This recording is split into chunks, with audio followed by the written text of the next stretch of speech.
22 so far, but I'm not sure if there was a prior workshop just wrapping up. People might be hopping in late, or I just have a small turnout today. But either way, I put together a pretty power-packed sales lesson in what I want to cover here today. So I know currently we see Christopher and Rodney.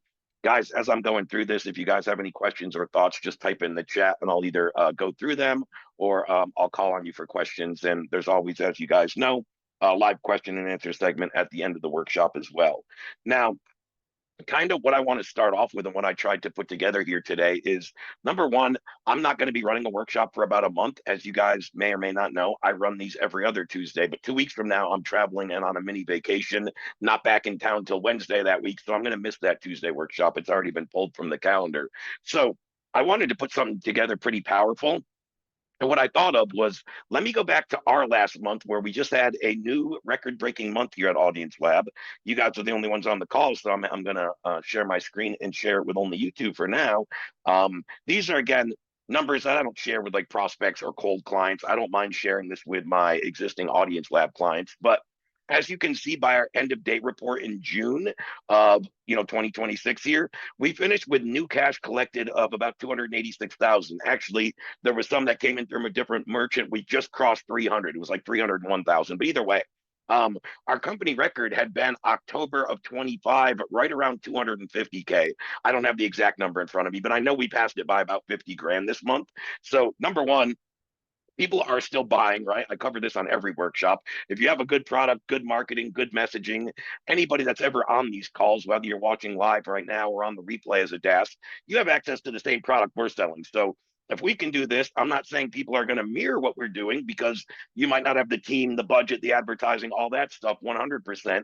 But there's no reason we shouldn't be making some deals, some revenue when we have access to a product that not only is being sold to this tune by Audience Lab, right? But think of all the other majors. There's Apollos, there's Zoom Info, there's LiveRamp, there's Retention. All these companies are doing a lot of revenue. But again, we had two record-breaking things happen that month. So number one, the new cash collected, we set a company record. Also, on the last day of the month, we enrolled 18 new closed deals or paying clients on that one day that generated a little over 56K. I don't know, and I think the 56K is probably a one-day record for new closed deals outside of when we sign one of our big six-figure deals that we do on some corporate or enterprise levels. But I do know it was certainly a record for we never had 18 closed deals in one day for new clients. So my team in June set a one-day record for most closed deals, set a new company record for total revenue collected for the company. And again, guys, new cash collected just by new sales. This has nothing to do with our existing users and the monthly payments that we have coming in. That's a whole bunch more revenue in addition to new sales and new revenue. So what I did is I took our record-breaking month and then I took many hours this weekend breaking down all the calls and the data, and I found out of my sales team of about 10 reps, who were the top three performers and then what were the traits that stood out for them. And that's what I kind of based today's lesson on, the advanced sales skills and things that I'm seeing that I don't expect everybody to have, but I want you guys to see what they are and what are the different makers between top performers and even top performers on, again, a pretty large team. I'm not going to say we're a huge sales team, but 10 is a good sized team. What separates these three from the other seven, right? That's what I really wanted to emphasize. I think I had a pretty good understanding of this already, but getting new data, up-to-date data, new call, transcripts, new revenue, everything changes month in and month out. So although I knew these pretty well, I wanted the data to back them up. It's not surprising what I came up with, but again, that's going to kind of be the basis of today's lesson.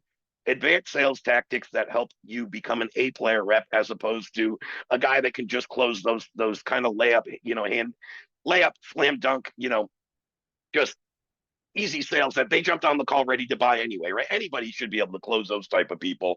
I'm talking about the people that give you a little challenge that you have to really dig in deeper and things like that. So that's kind of what I'm going to cover here today when we get into this lesson momentarily. Now, one thing I did want to cover, and a couple of you guys hopped on as I've been talking here, and I was talking about our workshop series. So myself, guys, there's going to be a little bit of an absence. I normally run one of these every other Tuesday, but on the 21st, my call's been removed from the calendar because I'm traveling on a mini vacation and I'm not back in town till Wednesday that week. Matter of fact, I will be back Wednesday for this coming month's expert guest speaker. Don't know if you saw my post about this last month. I co-hosted a workshop with an expert guest speaker, Russell Brunson's email copywriter. This month is a guy that has built and written books about some of the most successful agencies, how he's built, sold, and scaled multiple agencies. But it's all about the systems that take the founder out of the day-to-day operations. And he's going to dive into that. Me and him have had multiple calls together.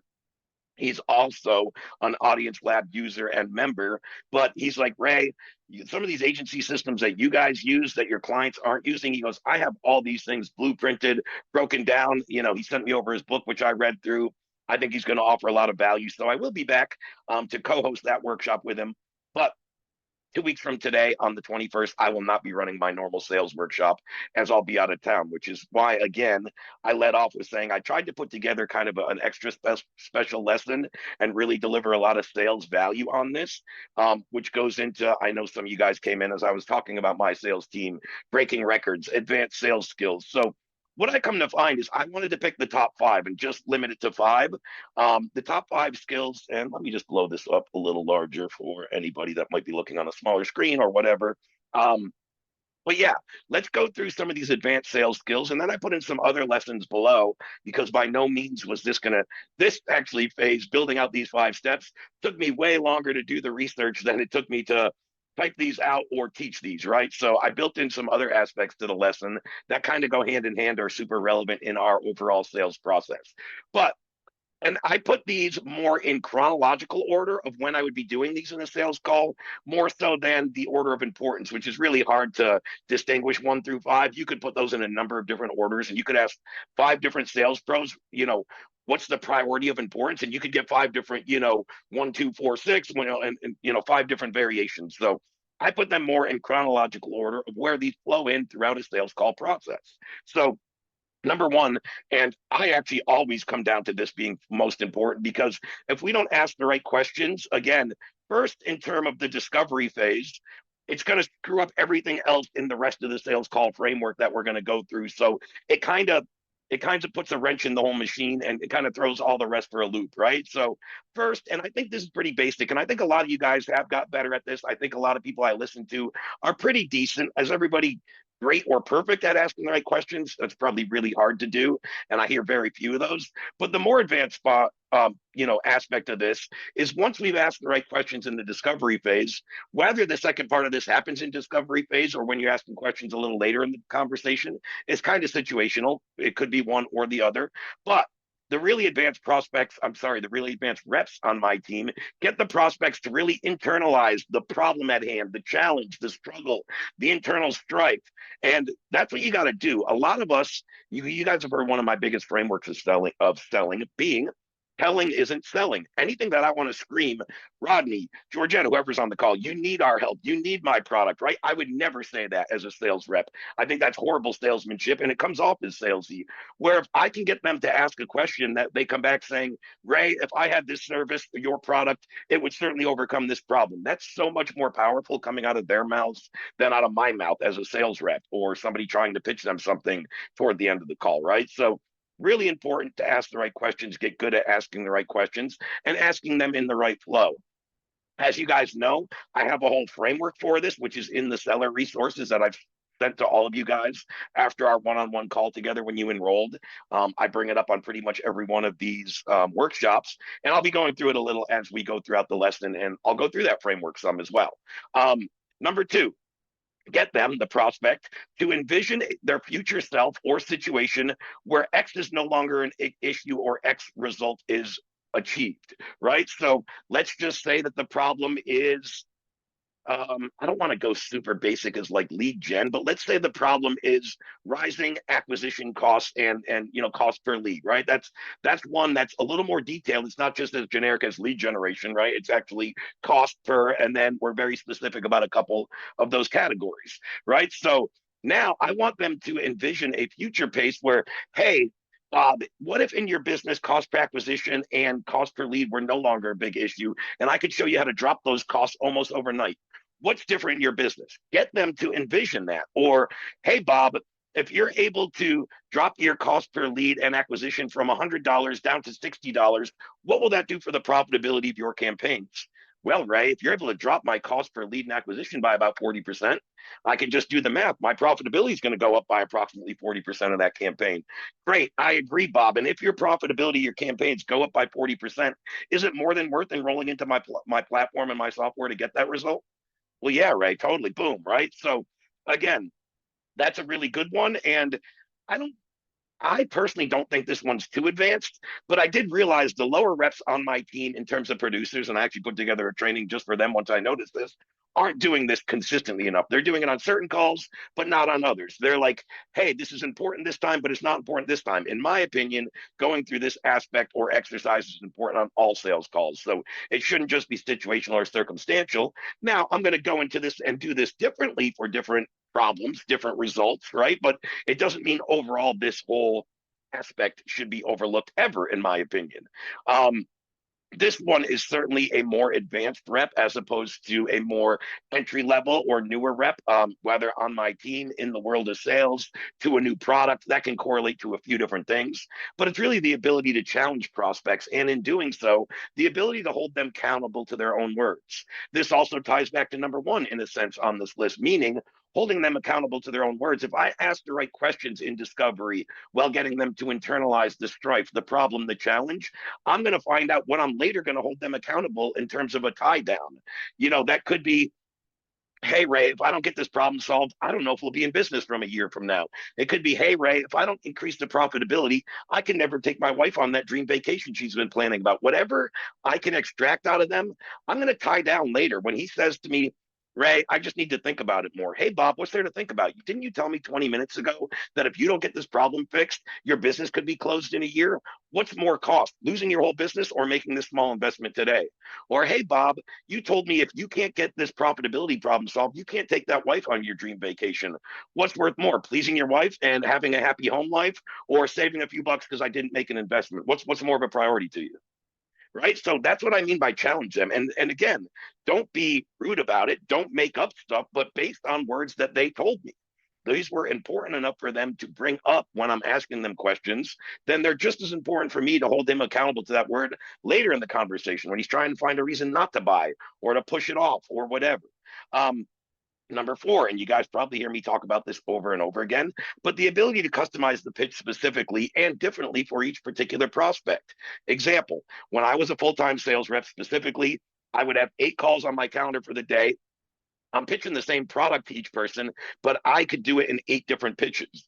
Excuse me, which was custom to what they were looking for. What I mean by that is prospect number one could really be struggling with bounced website traffic. On that call, I'm going to focus much more on the pixel and the identity resolution. Prospect number two, big thing could be cost per lead and acquisition rising is diminishing the profitability of my campaigns. I'm going to stick with in-market audiences and custom lookalikes and dropping his cost per lead and acquisition. Prospect number three could be an agency that's dealing with market saturation and not being able to stand out in the market. I'm going to show how bolting data as a service onto his SEO agency helps him stand out. So my point is, I'm still selling data as a service to all 3 of those people, and I could have done that for 8 examples, guys. But point is, whatever is challenge or problem number 1 and or 2 in some cases, I like to stick with 1. Sometimes there's 2 that are very glaring. If that's cool, I mean, if that's applicable, fine, makes sense. But I'm customizing my pitch to what solves problem 1 and possibly 2 for that prospect. I think that's where the most reps get really repetitive and robotic is when they get into the pitch. They think the pitch should always be the same. I built out this pitch. It should be the same for everybody. I can tell you that's not very scalable. That's not very true. Number one, can it work? Can I build a robotic pitch that will sell people? Yes. Is it going to sell those people where I needed to customize it, where I needed to tweak it just for them? Probably not, because it's just a one and all pitch. And one of the other lessons I built into today is specific to this number 4 and being able to customize the pitch or even come up with a pitch that you can then customize. You have to have a basic pitch and understand your deliverables and, of course, the features of what you're offering. But when I pitch, I never talk about the deliverables or the features. What do I talk about? The benefits from the deliverables or the features. So features are cool, but features are what we worried about as business owners, as experts. Clients don't really care about features. They don't care if your CRM does this. They don't care if it does this. They care about the end result. Does it drop my cost? Does it pay for that vacation I promised my wife to get on, right? So again, we really got to customize the pitch specific to each person's problem, and the result that they're looking for. And then number five, and I'm going to go through the framework of this, which I've given to you guys. You may not remember where it is, or you may not even have ever seen it, even though I provided it. But certainly, this was the other big differentiator between my top reps and my other guys that do well, but they're not in those top three. Some of you guys hopped on as I was going through this. How I designed this lesson, just to give a quick recap, I went back through AudienceLab's data for the last month. And guys that you jumped on late, I don't want to be too redundant for the people that were already on, but we had a record-breaking month in a couple different areas of sales at AudienceLab in June of this year. We broke the overall revenue record in new sales for a month that had stood since October of 25. So it's been there 8 or 10 months now, right? Whatever long. We also broke most closed deals in one day by our team. We closed 18 clients or new deals in one day as a company throughout the month. What I did is I went back through all the data of last month, and I have about 10 reps on my team. And I found out that three had closed as much revenue or more revenue than the other seven. So I have three top reps and then seven other guys that, are all doing well and still hitting their KPIs, but they're not in the top earners. So I took those top earners and I did a breakdown of all their calls, what they do differently than the other seven. And I found the top five advanced sales skills, and that's kind of what I was covering on today's lesson. Now that we're into number five, this is certainly a big one. Advanced digging into financial skill or framework, right? So kind of a extension of this, I put in kind of, asterisk right below. Note what's not listed in these top five things from my best sales rep. Not overcoming objections. What you hear a lot of salespeople talk about, you need to get great at. You need to, this is the big differentiator between person A and person B, or A player reps and B and C player reps. I don't believe that to be true, because when I listened back to all these calls and went through all the transcripts, there was very little objection overcoming from my top three reps, because the top reps rarely even get objections outside of the financial one, which is the only one I want or expect on a sales call. And when that's the only one I'm getting, and I'm an expert at the digging into financials aspect of thing, it's really easy to overcome. So my top reps weren't dealing with my wife, my business partner, been burned in the past, already paying another provider, all the other objections that we might get. They were just getting the financial one, and they knew how to dig in and go close that deal. And what I mean by that is literally getting the prospect to open up and show you what's in his checking account, what's available in credit card one, credit card two. How do they normally like to pay for business investments or purchases? Do they do it through a business card or through a personal account? All that stuff. My guys dive in, and we literally get people to screen share and say, hey, Ray, I got 2,100 in my checking. I got 2,600 available on my Chase One card and this. And then we can put together a package that maybe fits within their budget, because now we know what we're working with.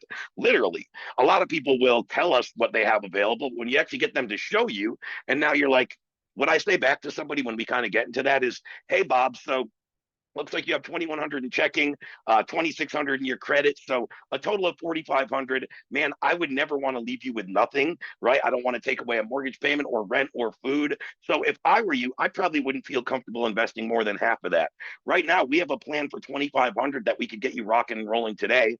What if we took 600 from your checking, and the other 1,900 from your business account still leaves you with plenty in each to pay your bills? You get enrolled into the program and start getting that result and that ROI. Does that make sense? Boom. I can't do that breakdown if I never had him share the actual numbers with me.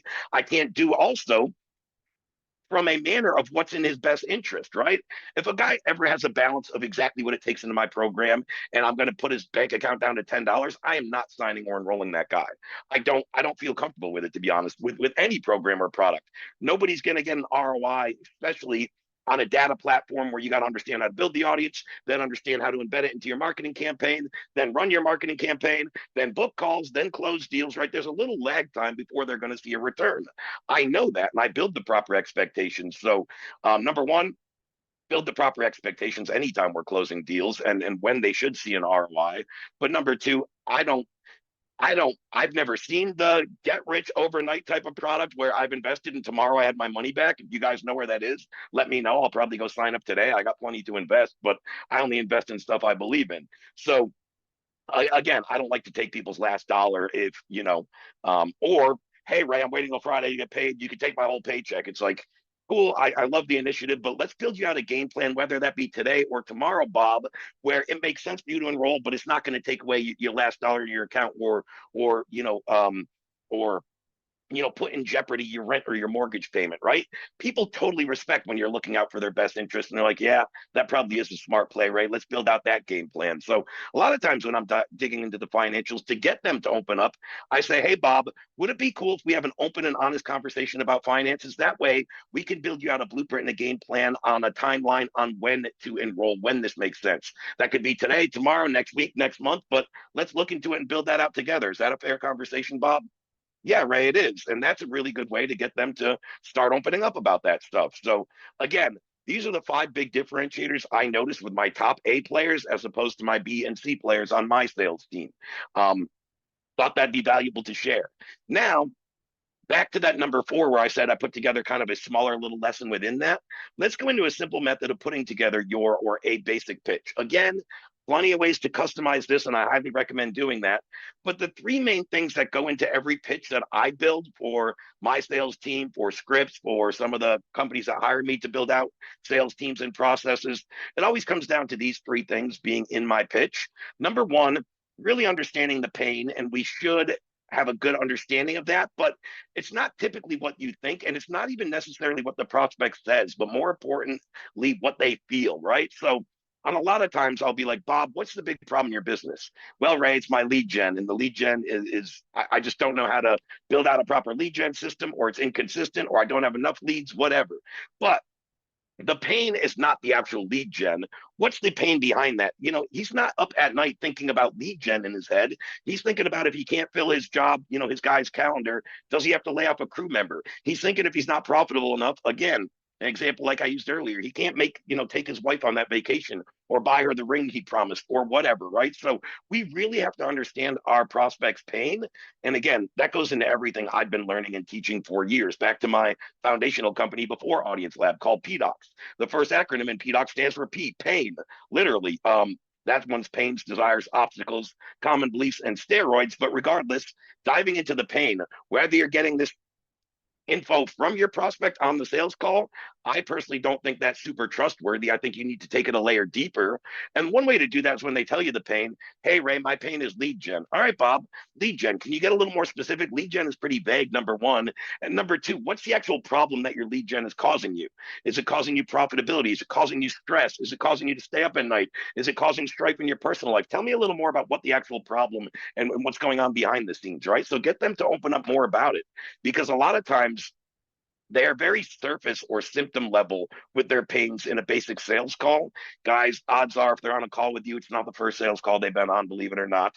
Probably not even the first one that they have scheduled this week, whether it was a day before or the next day or later that day. They're getting on a lot of sales calls. We don't want to be the same as everybody else. We want to stand out. And I always said, isn't it super cool if we can stand out in the sales process before they ever pull out their credit card and pay us? I know I've had prospects that have told me, Ray, your sales process is just so much more genuine, authentic, and you actually listen to what I'm saying that I'm not even really thinking about not buying from you, as opposed to the last 3 people, which all took me through the same script and the same process, right? So prospects will recognize that when you have a process that stands out, when you're really genuine and you're asking the questions so you can give the right assessment or recommendation or prescription in their best interests, right? So the pain, dialing that in. Now, next, what is my new or big idea, right? Really the new idea, and this really means a new product. What I mean by that is there's so many products on the globe in the marketplace today that one company tried to launch and they either failed or they're getting nominal returns and they're in business but they're not flourishing. And then another company comes in, sells the exact same product, but they just explain it so much better and clear that they take off and got a lot more revenue than person A. Person A might have come to market sooner, might even have a superior product, but if you can't explain it better, it doesn't really matter, right? So the new idea is going to go into the last part of today's lesson when we get into the method. But again, for us, our new idea is using intent-driven, real-time, first-party data in our marketing campaigns to, number 1, enhance our targeting, number 2, lower our cost per acquisition, and hit a more ideal buyer, right? That's the new idea. Now, again, how are we doing that differently from other people? Number 1, I mean, for me, it's really easy. Our match rates and our historical accuracy of our platform are about doubling or tripling most of our competitors. That's one way right there to stand out in the new idea. And I could go more into that, but you only need the basic aspect of it. What is like the new idea, and then new or big idea, and then how is it better than, or how can it replace the old way that they're currently doing and they're not getting results from, right? So, and the third part is the promise that we make in a pitch, right? A lot of times it might be, I promise, and I'm not talking about a guarantee. As you guys see, we don't use guarantees. I don't sell with guarantees. I happen to hate guarantees, to be honest, in the sales process. I still love the movie Tommy Boy and the line when they start talking about the guarantee on the box, and anybody that's seen this is probably already cracking up a little. But he's like, yeah, I could take a dump in a box and mark it guaranteed because all I did was guarantee a piece of shit product, right? Why do they put the guarantee on the box? To make you feel all warm and cozy. And he goes through this whole thing. Or would you rather have a good product that I actually stand behind, right?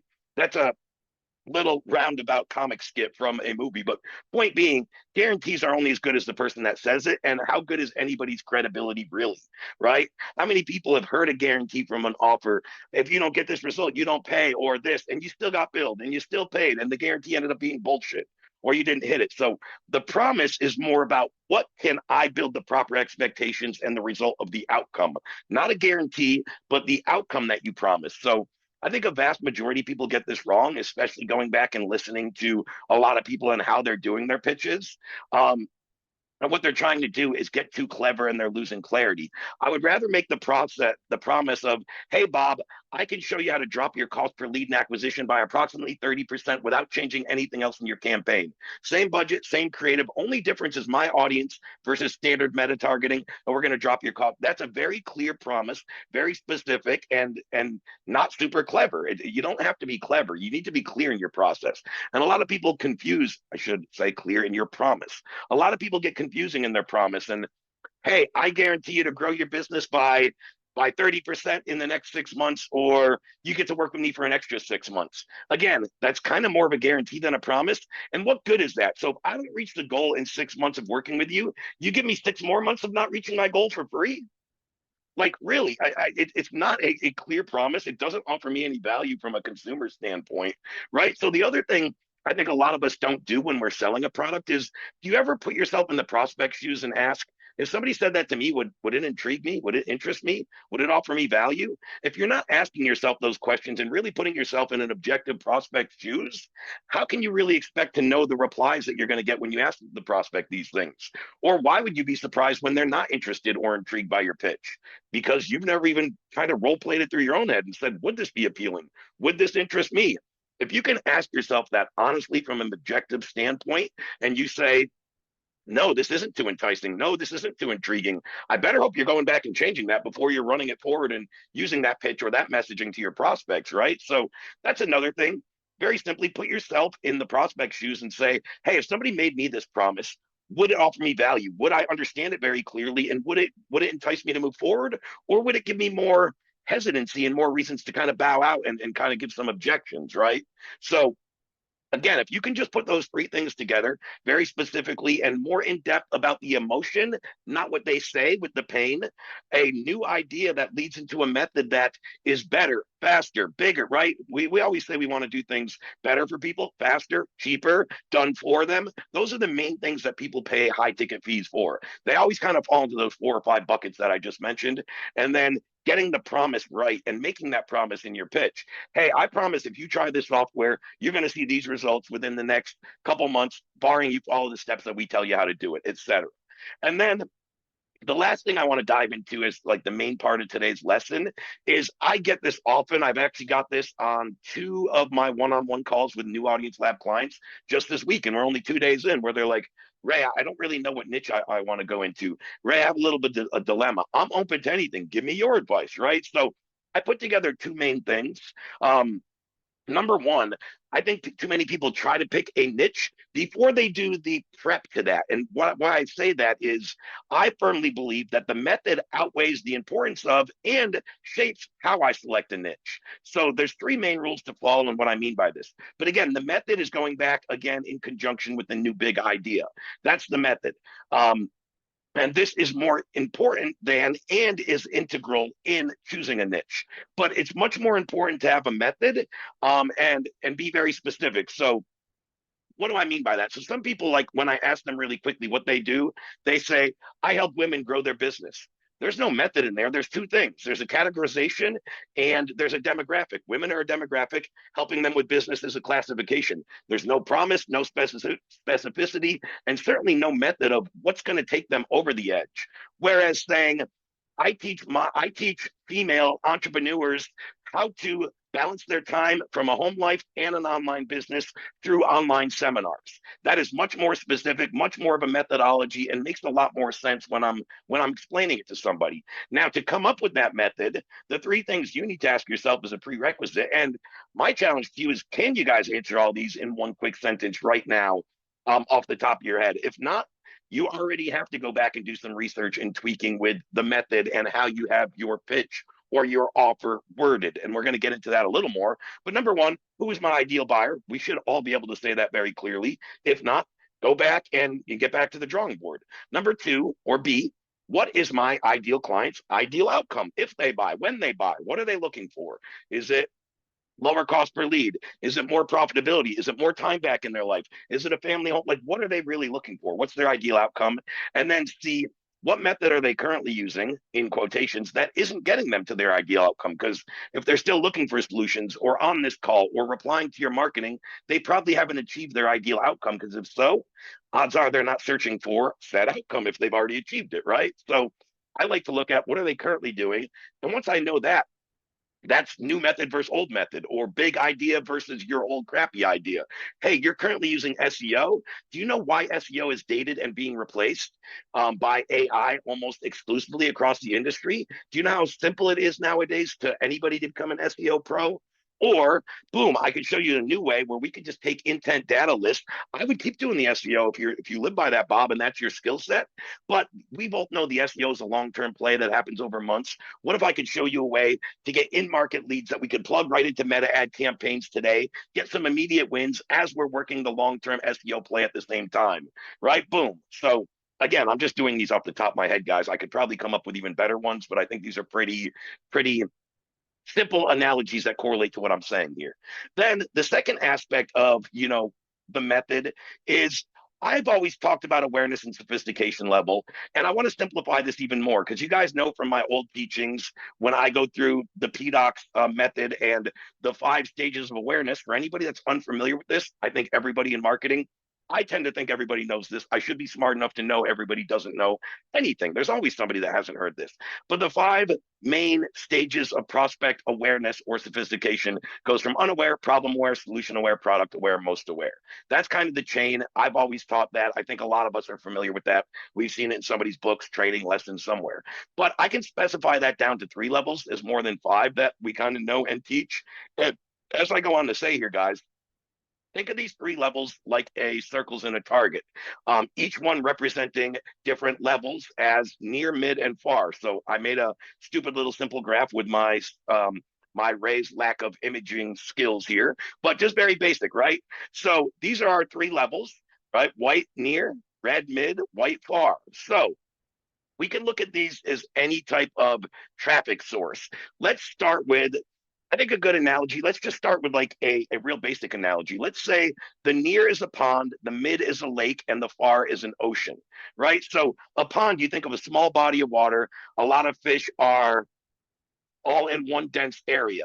Probably easier to go and catch one than maybe in a lake where there's more fish, but they're spread out in a much bigger body of water. And then far, we got the ocean, definitely the most fish, but way more space, way more than any lake on the planet, right? So think of that also in traffic sources. My challenge to you, and what I think where people make a mistake, which is really going to go into number 3 a little lower down here, but my challenge and how I've done in every offer, guys, I've launched multiple different businesses, way more individual offers than full businesses, right? But every single one and every single time, I always do it the same way. And I can show you analogies for the biggest gurus or people in market on the planet and how they did that as well. But I think a lot of us want to get that far or that big ocean market right off the bat. Hey, Ray, My service appeals to everybody. I can work with anybody on the planet. I just want to reach everybody with my messaging. Biggest mistake ever, in my opinion, when launching a new business, new offer, new anything really. I always make my first sale, and usually multiple, but my first sale with my near, with my internal market, people that I can get much more direct with.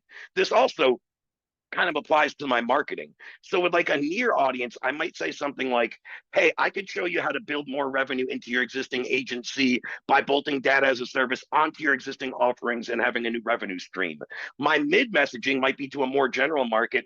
Hey, I can show you how in-market first-party data can add, another layer to your business. And my far stretch to a wide variety of people that I'm not getting very specific might just be, I can show you how to make money online, right? With each of those demographics, I'm getting a little more vague. So I want to start with my near market and the people I can get most specific with first and foremost. So again, I'm not even going to say this is negotiable because I've done it in every single offer, every single business. I'm not even going to say like you should. I'm going to say you need to make your first sale or sale in the near level. People that you already speak with, engage with, have had past you know, um, relationships, past, professional, personal relationships, anybody already in your ecosystem that you can help. I don't know why so many people overlook this when they're launching a new thing and go to some general vague market. If people that maybe trust, like, know any combination of those two or three things, show no interest or won't buy from you, why would you think a totally cold, vague market would? What logic does that make from anybody? Makes none to me. Maybe I'm just speaking out loud there or thinking that to myself, but if you really think about it, it makes no sense. So most people think they should, and they really tried it, the far level right off the bat. Huge mistake, and has led to many people that I know that have went to launch a new coaching program, a new agency, a new software, led them to failing very quickly because they didn't start with their near market. So a quick challenge from what I put together today. And guys, I'm going to go drop this document in the chat for anybody that wants to re-go through all this. Give me 1 minute. I just wanted to finish it before I dropped it. But the challenge, can you fill out this simple marketing statement that I've used over and over again, clearly and concisely? So only the four things in red are what you need to be able to sub in. And I challenge yourself to just ask yourself in your head right now, do I know this, or could I say this very simply, clear and concise in 2 sentences or less? Or do I need to think about this? Or do I even know it at all? Like, I think some of us could probably nail it out right now. I think some of us, if I give it a little thought, I can map this out in no time. And some of us might have no clue, at least even if you have no clue to one of the four, that means you got to go back to the kind of drawing board and make sure I know all this. But once you dial in this sentence, it's very simple to go attack a market. And again, I would start with my near market. So the last two things I'm going to give are more my opinion than data and what I've seen. So to close out the picking a niche discussion, here are the other two things I personally, this is me, only me. I've recommended this to a lot of you guys on one-on-one calls when we've had the niche discussion, but these are the things I always look at. I should either personally go into a niche or an industry in one of these two areas. Number one, something I'm skilled in, experienced, or well versed in, so I at least know how to talk the talk. I might have had years of experience in that field. That's going to be a bonus for me. Or two, something I have an interest and a passion in. So I've given this example in the past. My background is 20 years first in customer relation and route sales in corporate America. My background the last 6 or so years in online has been through, marketing, business building, and primarily remote high ticket sales. That's where I made my first money. That's what I did for AudienceLab. I built our sales team. I was our sales team until I built our sales team. And that's kind of been the foundational aspect that I put the most into AudienceLab. Adam is in the back building a great product, tweaking with all the new features and tools. He's our creative. He stands in the lab and creates. I sell. Jesse, our third partner, certainly helped with the sales side of things, and he's a killer sales guy, but he's assumed the whole CFO responsible role of, profit versus loss, everything with our LLCs, legal side of things, all that side of the business. So everybody has their own aspect, but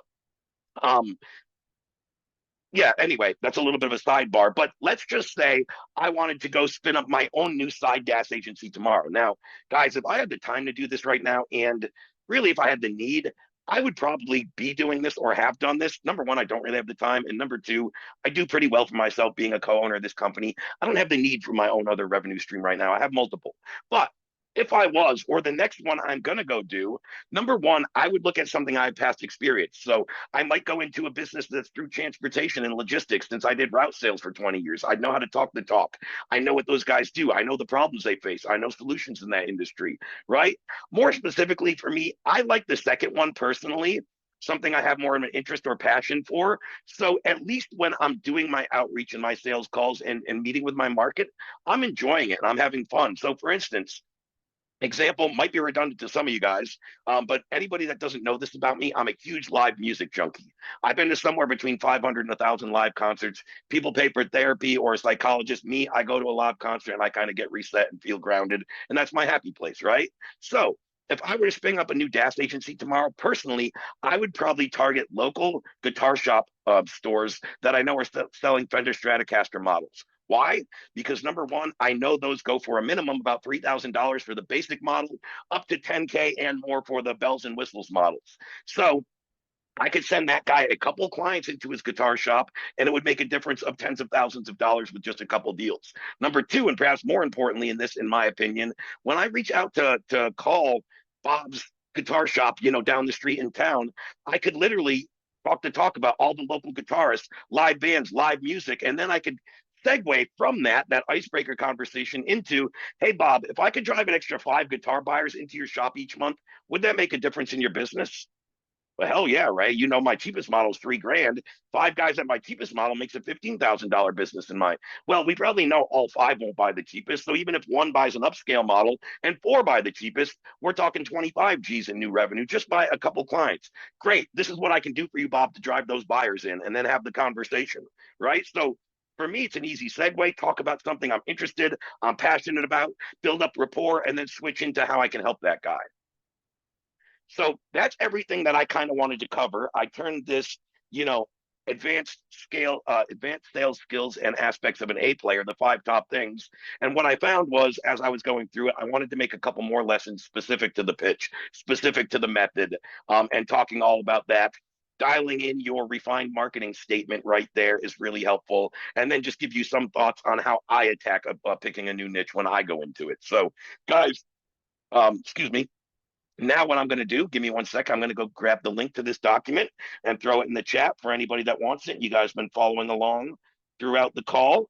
And then two, let me open it up for questions. If anybody has any questions or comments on what I covered here today, you can either one, type it in the chat and I will do it, or just type a 1 in the chat and I will call on you and you can just, speak rather than type in your question. But I'd love to hear, any questions or anything that wasn't clear from what I covered today, or two, anything that you really took away and you're going to go implement into your business. I would love to hear from you. And right now, I just dropped that Google Doc that I covered on today's call in the chat. I don't see any ones or questions yet, and I did skip over one thing I meant to cover. So again, if you guys have questions, either type them or a 1 in the chat. I will call on you. But one other thing I alluded to earlier, and I'm going to go back and screen share before I go back in and check the questions, is on the Stellar Resources document that I provide to all you guys on the one-on-one call we do together when you first sign up. It's included in that recap email. It's also included number 15 in our DaaS client checklist, so it's pretty much everywhere. But number 5 in here is our master document for closing a sales call or a demo call. Now, number 1, I wanted to give you a quick little rehash of the overcoming objection framework that I've had the most success with. I don't like the people that teach the program responses. Hey, Ray, when you get this objection, you say this. Hey, Ray, when you get this objection, you say this. I like to always use the same framework regardless of the objection. And this is the framework that I've created that I teach my guys that's worked the best for me. The AAA overcoming framework, which is acknowledge, agree, and ask to further isolate and or tie down the issue further. What I mean by that is, quick little example. Hey, Ray, I'd love to sign up with AudienceLab. Your data looks great, but I'm already paying Zoom Info. I don't want to have 2 different providers. And, I know what I'm getting from them already. I don't know exactly how good your data is or how good the customer support is. Then I would go through this. Hey, Bob, I totally get where you're coming from. You're kind of content with where you're at and you really the sentence is sometimes the devil you know is better than the devil you don't know. I totally agree that sometimes it can be a little scary to take a leap and try a new data provider if you're, again, content or somewhat happy and complacent with where you're at. But let me ask you a question deeper, Bob. If I could show you how our data would monetize 2 to 3x better than Zoom Info, would you be open to switching? Well, Ray, if you could show me how it would 2 to 3x, yeah, show me that. If I saw that clearly and understood it, I would certainly entertain switching. You didn't really clarify that throughout today's call. Yeah, I totally didn't, because you didn't mention you were a Zoom Info user, and you didn't mention that you were already on a data provider. So I didn't dive into that. Happy to do it now, Bob. And then I take this further. So number one, our whole AAA framework, and then all kinds of different objections are located in this document. You guys, when you see each objection, partner or spouse, and then you see the little transcript below, that was literally pulled out of a sales call, said word for word, and we closed the deal. Or, hey, Ray, the timing's not right now. Here's an exact example where I pulled a transcript from a call, how we overcame that. Hey, Ray, I'm enrolled in another program right now. Again, here's the whole transcript on how we overcome that. Hey, Ray, I don't trust you guys, or I need to think about it. Those are really one and the same guys. They're usually not going to say, I don't trust you, but when they say, I need to think about it, they're basically saying, I don't trust you. Again, how to overcome that one. So we have all that stuff. And then we also have the digging into financials and the whole financial breakdown. So I talked about the advanced aspects of this going earlier, guys. But if you haven't ever seen this, you want to dive into this. I don't have the time to cover, the whole rest of the transcript and everything that's included there and just go through a diving into finances session right now in the next 10 minutes. But this is all included here. So again, for anybody that doesn't have this, doesn't know where to find it, let me just go back to the full seller resources doc that has everything. And the one I just went over with our AAA framework, all those transcripts, how to dive into finances, that's going to be number 5 on this document that I'm dropping right here in the chat for you guys now. So this is the main document with all the resources, and the actual script or framework I just ran through is simply number 5 within this document of the link I just dropped. Cool. Now let me check back to the chat. I still don't see any questions in there, which means I must be phenomenal at explaining, and I laid it out also clear and concise that everybody understood. That's what I love. That's what I love. No, that's awesome, guys. Yeah, I mean, with a little over 10 minutes left, I'm not going to dive into a whole nother lesson. I expected to have a little bit of Q&A, but I don't see much. So that being said, I think I'm just going to wrap up today's lesson if anybody doesn't have anything further. And again, I just want to reiterate really quickly. Lawrence, you just got here just as I'm wrapping up. This is a really cool one. I thought this lesson was super valuable. Love to hear some of the feedback from the other people from a sales rep perspective. Was this valuable? Did you pick up some tips? Did you learn something that you're not doing? Is there one thing you could take away out of those 5 things and say, hey, I really need to do this better? Or, hey, I never do this in my calls. I need to learn how to, or I need to mix this in. That's what I want you guys to take away. Will, go ahead. Hey, Ray. Yeah, it's good stuff. And watching some of your videos and stuff, I always go back and over because it just feel like I'm drinking from a fire hose. So this, I'm stuck in trying to get my data into a go high level. So I'm doing all the lessons and stuff, and so I just figured I'd throw that out there right now if you got any. Yeah, what I would say to that is hop on the next data strategy workshop that my guys run. Let them know that's your problem. They can address it and get it all fixed right there live on a workshop for you. That's what those guys do. I'm not working in the back end of the platform anymore with the audience building and the APIs. So I'm not the best guy for that. 2 years ago, I was doing a lot more of that stuff. Yeah. In the last couple of years, my role has evolved in the company. Now I'm hiring guys to do that. But if you hop on the data strategy workshop, Will, my guys can bang that out and show you exactly how they would address that or overcome that. Okay. That's the one at 11? We run those every weekday at 1 p.m. Eastern. I don't know what time zone you're in. I'm Eastern, Mountain. Yeah. Yeah, they're every weekday 1 p.m. Eastern. Hop in there, hit them with that specific question, and my guys will run through it for you 100%. Okay. What's the next call, the intent loop call? What's that? So great question. So about a month ago, and we actually launched it beta, but maybe not to you guys until about a week or so ago. But you might have seen the announcement about the new intent loop feature. So very simply, for anybody that's not familiar, you guys, anybody on the call, no matter how long you've been with AudienceLab, you know we've always had intent data and been able to build keyword audiences. Well, about a month ago, we launched our intent loop feature, which simply layers up the levels of intent we can now search for. It separates positive buying signals from negative buying signals, when in the past we just saw buying signals. It segments how long and how many URLs they visited within the web page and how deep they went, as opposed to just seeing the entry level side of things. So basically, the intent loop is our new keyword builder, and it is a little more in depth of a tool. It's basically replaced the keyword builder as the tool has evolved. Same thing in principle. We always had the keyword search or builder. Going forward, you're just going to hear that referred to as intent loop search or intent loop builder with more levels. So if you find that you're building a lot of intent audiences from scratch with keywords, I would hop on one of those workshops and get a quick little update on the new intent loop feature, Will. Okay. That's really what it's covering in a nutshell without going too in the weeds. Okay. Okay. Cool. Awesome.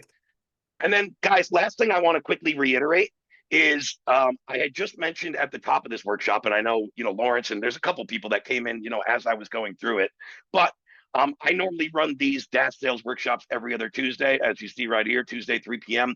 2 weeks from today, my scheduled one, I will not be running. I'll be on vacation, and I'm gone for 5 or 6 days. I'm not back in town until this Wednesday.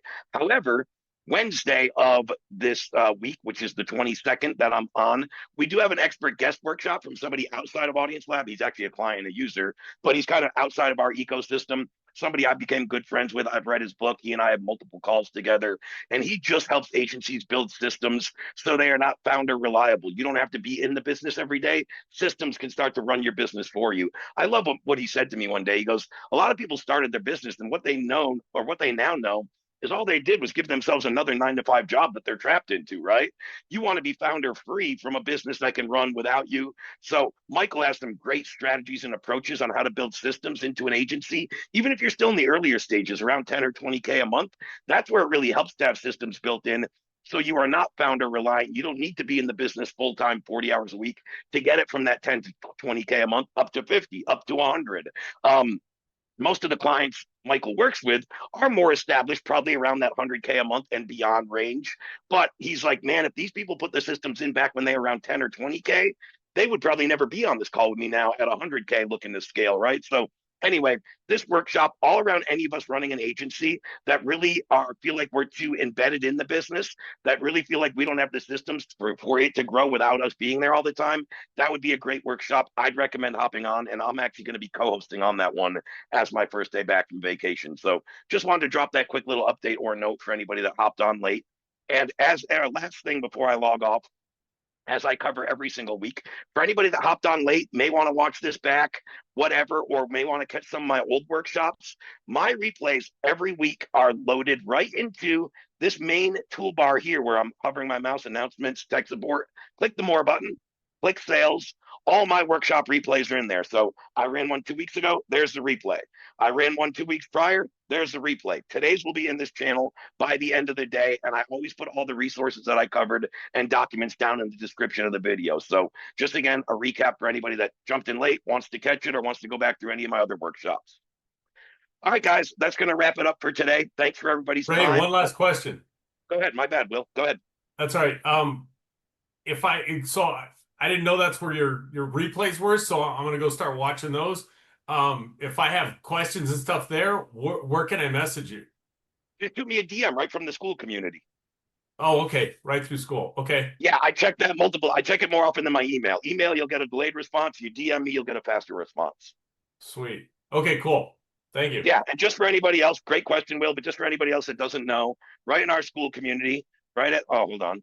Of course, Zoom put the taskbar right in front of me. Right at the top, this little chat box, you could just go in here, search users, type my name, and message me. I replied to all these. You'll see Taylor from one day ago. He got everybody gets a reply really quick from me in here. Cool. All right, guys, we will catch you. Well, I won't see you unless you're on that expert guest workshop with Michael on that Wednesday, the 22nd. I won't be back for my DaaS regular workshop for about a month due to my little getaway and vacation here coming up in a couple weeks. So, guys, I will either see you on that guest workshop. I will wait to hear from your DMs with any questions, or I will catch you in a month on my next scheduled workshop. Thanks for all your time today, and we'll catch up soon. Bye-bye.